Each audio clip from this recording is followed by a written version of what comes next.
দীর্ঘদিনের পছন্দ গরমের পর আজকের দুপুরে একটু বৃষ্টিতে স্বস্তির নিঃশ্বাস আমাদের কাছে মোটামুটি অনেক ভালো লাগতেছে। অনেকটা ভালো লাগতেছে। ভালোটা ধর আমরা গত কয়েকদিন ধরে অনেকটাই গরমে অসুস্থ ছিলাম, বিভিন্ন রকম প্রবলেমও হইতেছিল। যাক, এখন বৃষ্টি হওয়ার পরে কিছুটা পেস করতেছে যে আসলে বৃষ্টি কী জিনিস, নেয়ামত। এ ধরনের কিছু পেস করার জন্য আমাদের বৃষ্টিতে আসাটা একটা ভালো হয়েছে। খুব অসহনীয় অবস্থা ছিল গত 2-3 দিন। এখনকার বৃষ্টিতে আলহামদুলিল্লাহ খুব ভালো। আর গত কয়েকদিন যে টেম্পারেচার গেছে একেবারে হিট স্ট্রোকের মতো অবস্থা, মানুষজনের বাইরে চলাফেরা করা খুব কষ্টকর।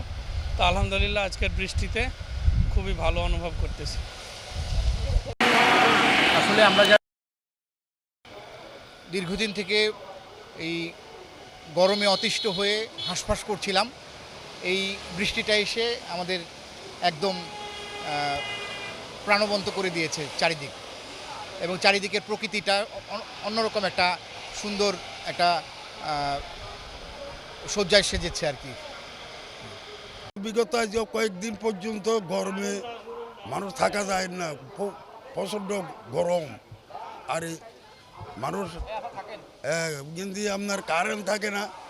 আরও যে অবস্থা হয়েছে এখন বৃষ্টি হইলে তো যা ঠান্ডা ঠান্ডা হইতো, তো যে অবস্থা আমরা গরমের লাই তো থাকতে পারতেছি না। এই দেশের মধ্যে খুব